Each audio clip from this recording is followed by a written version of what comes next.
Halo sahabat cerdas, pada kesempatan kali ini kita akan belajar pada tema 2, udara bersih bagi kesehatan. Subtema 1, cara tubuh mengolah udara bersih, dan kita sampai pada pembelajaran pertama. Sahabat cerdas, coba kalian amati gambar Dayu yang sedang mengamati ikan hias di akuariumnya.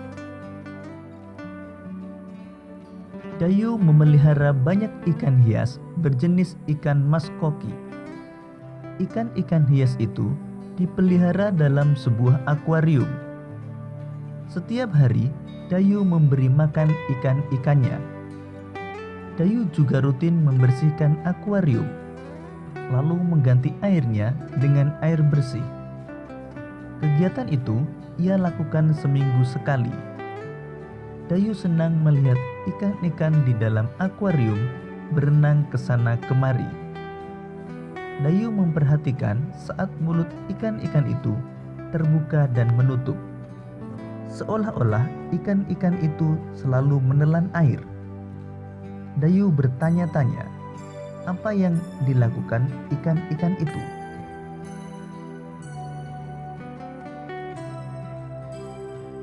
Sahabat cerdas, untuk memudahkan kita dalam memahami dan mengingat isi bacaan, kita dapat menuliskannya dalam bentuk peta pikiran. Sekarang mari kita membuat peta pikiran atau mind map pada bacaan Dayu dan ikan hias. Perhatikan peta pikiran berikut ini. Siapa yang memelihara ikan hias? Yang memelihara ikan hias adalah Dayu. Apa nama jenis ikan hias yang dipelihara? Jenis ikan hias yang dipelihara adalah ikan maskoki. Di mana ikan hias itu dipelihara? Ikan hias dipelihara di akuarium. Kapan ikan hias itu diberi makan? Dayu memberi makan ikan hias setiap hari. Kapan akuarium dibersihkan? Dayu membersihkan akuarium seminggu sekali. Apa yang diperhatikan Dayu saat melihat ikan-ikan hiasnya? Dayu memperhatikan mulut ikan-ikan yang terbuka dan menutup.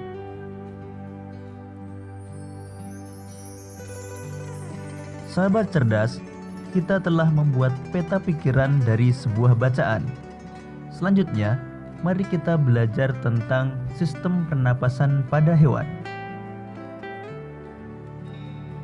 Sistem pernapasan hewan yang akan kita pelajari antara lain cacing tanah, serangga, ikan, amfibi, reptil, burung, dan mamalia.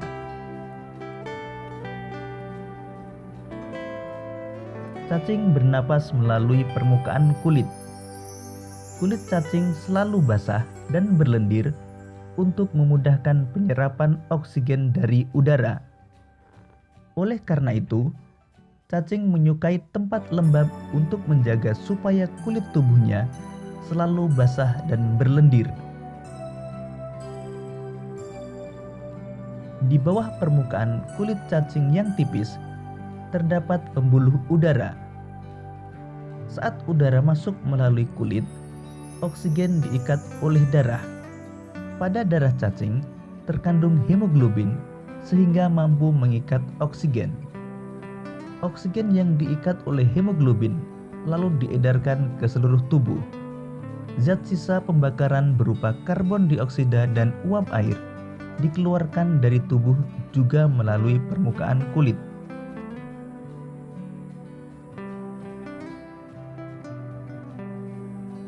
Alat pernapasan serangga berupa trakea, yaitu sistem tabung yang memiliki banyak percabangan di dalam tubuh. Percabangan trakea disebut trakeola. Trakea mengedarkan oksigen langsung ke semua sel tubuh dan organ, serta menyerap karbon dioksida dari semua sel tubuh untuk dibuang. Udara memasuki trakea melalui pori-pori kecil di permukaan tubuh serangga yang disebut spirakel. Selanjutnya udara beredar melalui pembuluh udara kecil. Sel-sel tubuh mengambil oksigen langsung dari pembuluh udara kecil itu. Karbon dioksida dari sel akan mengalir ke trakeola, lalu dibuang melalui lubang spirakel.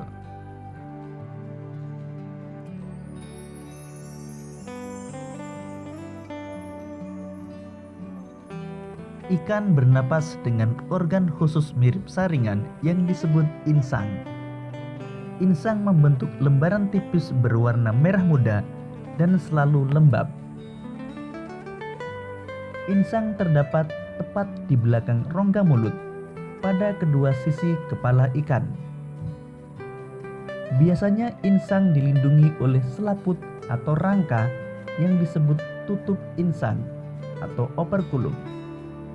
Di balik tutup insang ini terdapat 4 deret insang yang saling tumpang tindih. Pada insang terdapat pembuluh darah halus. Pembuluh darah itu dapat menyerap oksigen yang terkandung dalam air dan melepaskan karbon dioksida dari darah. Insang juga berfungsi sebagai alat pengeluaran garam-garam dan sebagai penyaring makanan.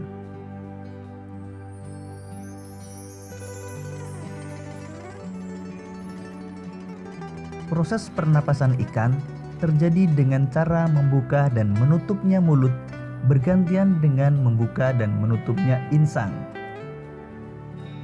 Proses pernapasan ikan terdiri dari 2 tahapan, yaitu inspirasi dan ekspirasi. Pada tahap inspirasi, mulut ikan membuka dan tutup insang menutup, sehingga air masuk ke dalam rongga mulut. Sedangkan pada tahap ekspirasi, mulut ikan menutup dan tutup insang membuka, sehingga air mengalir keluar dan terjadi pertukaran gas.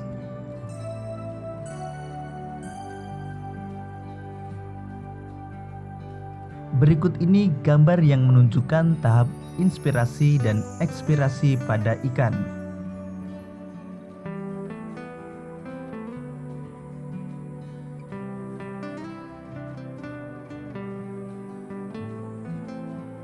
Hewan amfibi adalah hewan yang dapat hidup di darat dan di air. Salah satu contoh hewan amfibi adalah katak. Saat masih berupa kecebong atau berudu, katak hidup di dalam air dan bernapas menggunakan insang. Insang kecebong terletak di luar tubuhnya dan terdiri atas lembaran-lembaran kulit halus mengandung kapiler darah. Setelah menjadi katak muda, insang mulai menyusut dan paru-paru mulai berfungsi. Katak muda pun tumbuh menjadi katak dewasa. Katak dewasa bernapas menggunakan paru-paru dan permukaan kulit. Permukaan kulit katak yang selalu basah memudahkan dalam penyerapan oksigen dari udara.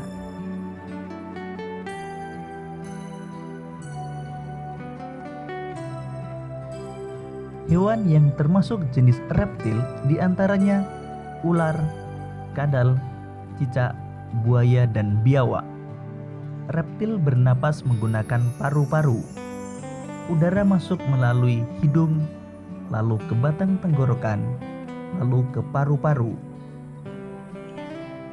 Paru-paru reptil terletak di dalam rongga dada dan dilindungi oleh tulang rusuk. Pada reptil yang sering berkubang di air seperti buaya, lubang hidungnya dapat ditutup selama menyelam. Dengan begitu, air tidak akan masuk ke dalam paru-paru.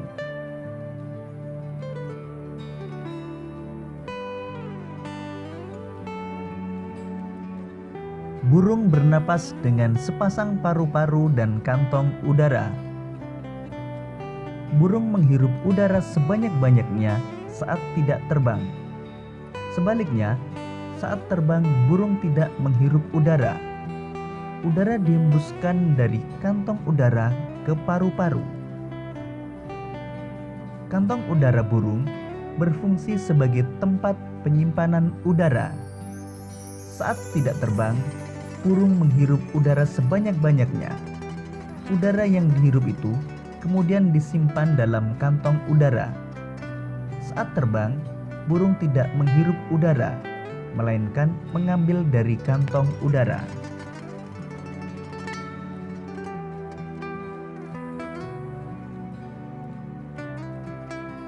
Mamalia adalah jenis hewan yang menyusui anaknya. Ada dua jenis mamalia, yaitu mamalia darat dan mamalia air. Mamalia darat misalnya kambing, sapi, kerbau, dan kuda. Mamalia air misalnya paus, duyung, dan lumba-lumba. Mamalia bernapas menggunakan paru-paru. Alat pernapasan mamalia darat terdiri atas hidung, pangkal tenggorok, batang tenggorok, dan paru-paru.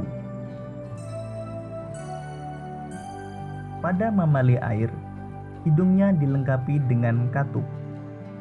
Saat mamalia tersebut menyelam, katup akan menutup. Sebaliknya, saat mamalia tersebut muncul ke permukaan air, katup terbuka. Saat itulah mamalia air tersebut akan menghirup oksigen serta mengeluarkan karbon dioksida dan uap air.